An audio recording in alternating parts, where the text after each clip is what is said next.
பாட்டுலாம் நல்லா இருந்துச்சு. முக்கியமாக ஏன் சின்மயி மேடம் வரல? பாடியிருக்காங்களா பாட்டு? ஆமாம். என்ன வரி என்ன?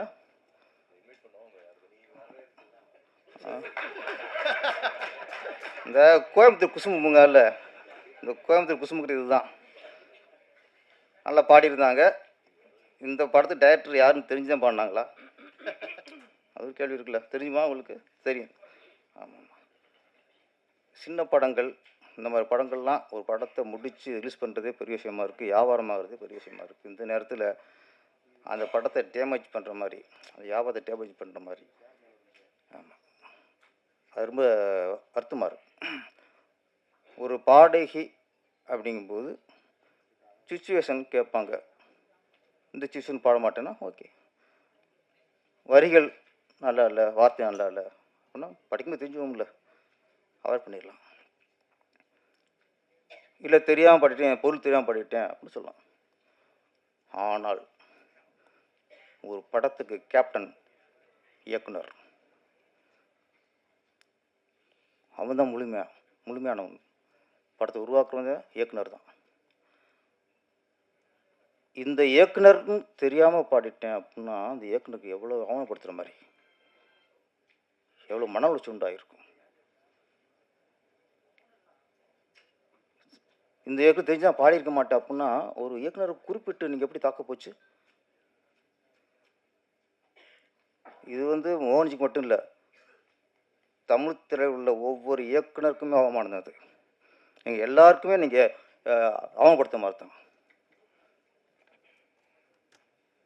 நீங்கள் அந்த படத்தில் பாடினதுக்காக மன்னிப்பு கேட்கக்கூடாது. இந்த இயக்குனர் தெரிஞ்சிருந்தால் பாடிக்கணும்னு சொன்னீங்களா, அதுக்கு மன்னிப்பு கேட்கணும். மன்னிப்பு கேட்கணும். நீங்கள் ஈஸியெல்லாம் ஒருத்தர் நீ அவமானப்படுத்தி போயிட முடியாது.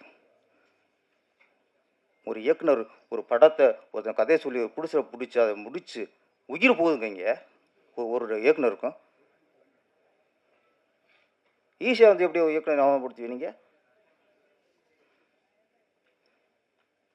நீங்கள் ஒரு பாட்டு ஜானகி மேடம், சுசிலா மேடத்திற்குலாம் இங்கே யாரும் ஒரு பிரிக்கின் பாடலை உருவாக்க முடியாதுங்க.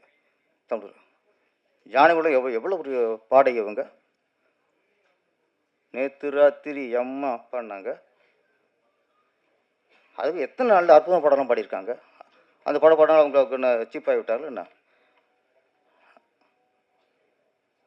குறிப்பிட்ட ஒரு இயக்குனரையோ தயாரிப்பாளரையோ சொல்லி அவமானப்படுத்துறதுக்கு யாருங்க உரிமை இல்லை.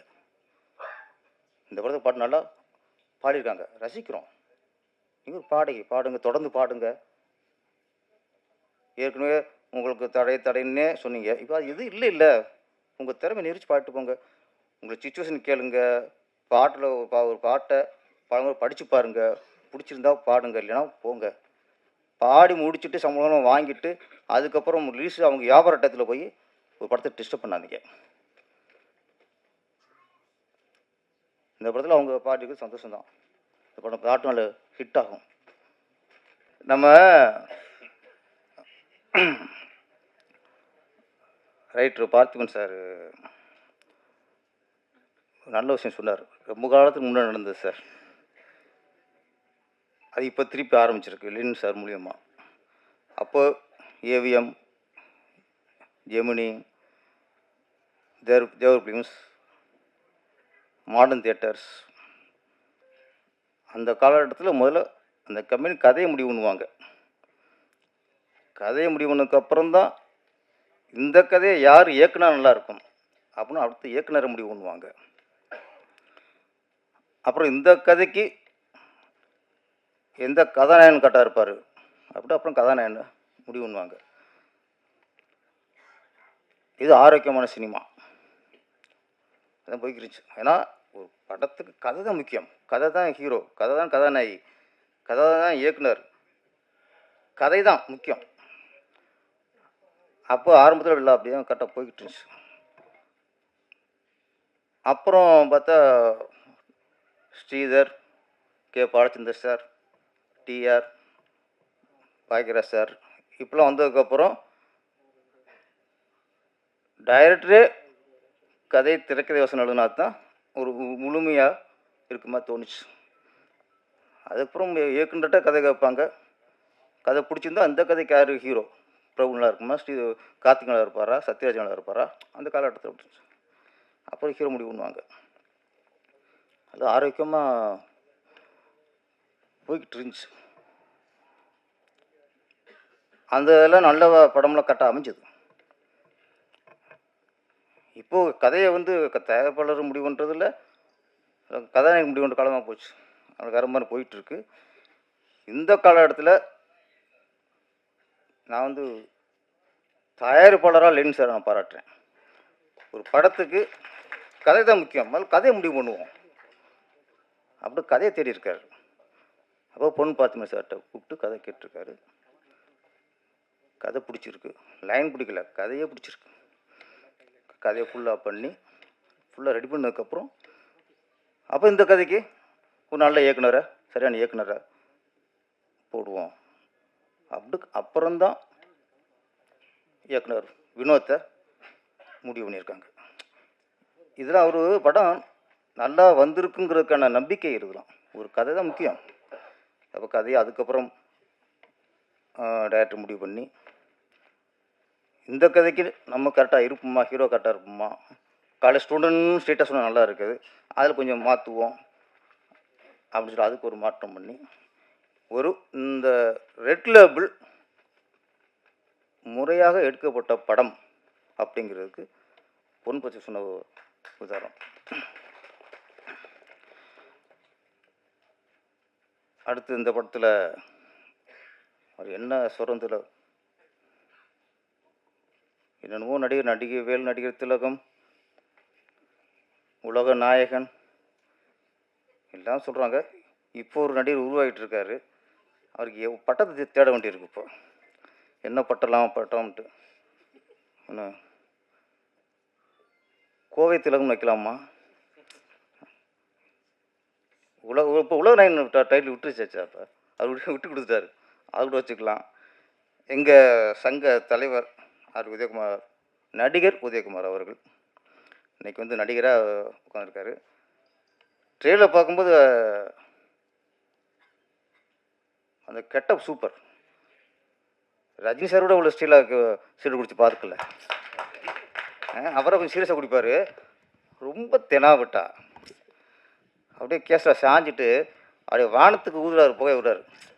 புகையை மேலே வானத்துக்கு விடுறாரு. ஆமாம், ஒரு நல்ல நடிகர் உருவாகிட்டு இருக்காரு. சார், எங்கள் ஆள்கிட்ட நல்ல வேலை வாங்கியிருக்கீங்க. அவர்கிட்ட வேலை வாங்கிட்டு சாதாரண விஷயம் இல்லை, நல்ல வேலை வாங்கியிருக்கீங்க. நம்ம பொன் பார்த்து சார் இன்னொரு விஷயம் சொன்னார். ஒரு நடிகர் கதை கேட்டோம், கமிட் ஆகிட்டோம், ஓகே. ஒரு நடிகர் கதை பிடிச்சி கமிட் ஆகிட்டா அந்த இயக்குனர்கிட்ட ஃப்ரீடம் விட்டணும். நம்புனா அது நடிக்கணும், நம்பிக்கையிலே நடிக்கக்கூடாது. அவ்வளோ. அப்போ நீங்கள் கதையை கேட்டுட்டு நம்பி உள்ளே போயிட்டா அவனை போட்டு டார்ச் பண்ணக்கூடாது, டேரக்டர் டார்ச் பண்ணக்கூடாது. அதை மாற்று, இதை மாற்று, இது ஏன் இப்படி ஷார்ட் இங்கேயே வைக்கிற, கேமரா அங்கே வைக்கிற, இது வந்து இயக்குற சித்திரவதை பண்ணுறது. கதை பிடிச்சா பிடிக்கணும், நடிக்காதீங்க, அவ்வளோதானே. உதயகுமார் சார் கதை கேட்டிருக்காரு, பிடிச்சி போச்சு. படம் முடிகிற வரைக்கும் ஒன்றுமே சொல்லலை. சமத்தான நடிகர் அவர். ஒன்று அப்பப்போ கேட்டால் இது வேற இப்போ நடிக்க வளர்ந்து வந்துக்கிட்டு இருக்கோம் அப்படின்னு அது ஒன்று இருக்குது. ஃபுல்லாக விட்டார். படம் பார்த்துருக்காரு. படம் பார்த்துட்டு அவரோட கருத்து இப்படி மாற்றிக்கலாமா, ஓகே.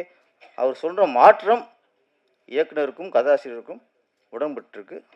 அப்போ சொன்ன மாதிரி சேஞ்ச் பண்ணியிருக்காங்க. அப்போ சொன்ன விஷயம் சரி அப்படிங்கிறனால தான் இன்றைக்கி மேடையில் ஓப்பனாக சொல்கிறாரு கதாசிரியர். ஒரு நடிகர் வந்து இதான் கருத்து சொல்லலாம். ஷூட்டிங்லேயே சொல்லும்போது ரொம்ப இயக்குனருக்கு வந்து பெரிய தலைவலி ஆயிரும், குழப்பம் உண்டாச்சுன்னா அது படத்தில் தெரிஞ்சுக்குவோம்.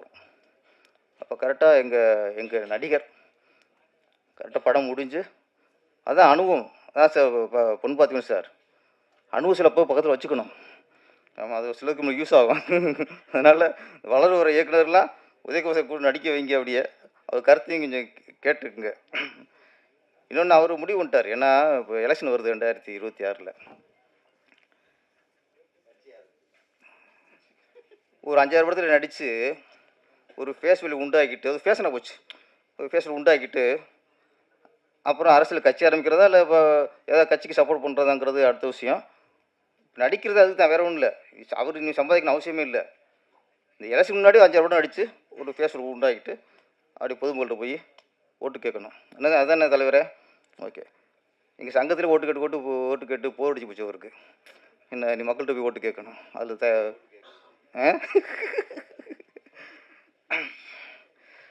அப்புறம் அந்த படத்தில் மிஸ்டர் கைலாஷ் மேனன். தமிழ்நாட்டில் தான் நம்ம வந்து கைலாஷ் மேனன் சொல்லலாம், சமீரா ரெட்டின்னு சொல்லலாம், ராகு எல்லாம் சொல்லலாம். நம்ம நாட்டில் உள்ள ஜாதி தமிழ்நாட்டில் ஜாதி சொல்ல முடியாது. எங்கே நம்ம இப்போ நான் ஒரு பேரை சொல்லி மிஸ்டர் ரமேஷ் பண்ணியும் சொல்ல முடியாது, வினோத் தேவர்னு சொல்ல முடியாது. ஏன்னா எதுக்குன்னா அப்போ மலையாளத்தில் ஈஸியாக அது ஒரு கேஸில் இருக்குது. மேனன் அங்கே பார்த்தா அங்கே ரெட்டி, ஆந்திராவில் அதுவும் தப்பாகவே தெரில. இங்கே தப்பாக ஏன் தெரியுதுன்னா இங்கே ஜாதி வெறி ஆட்டி படைக்குது. ஜாதி வெறி இருக்கிறனால தான் ஒருத்தன் ஜாதி பேர் வச்சாலே இங்கே பிரச்சனையாக இருக்குது. இல்லைங்க கைலாஷ் மேனன் வந்திருக்காரா? ஓகே, வாழ்த்துக்கள். நாங்கள் உங்களை இங்கே சொல்லுவோம், நாங்கள் உங்களை பார்த்து பெருமைப்படுறோம். கைலாஷ் மேனன் வாழ்த்துக்கள்.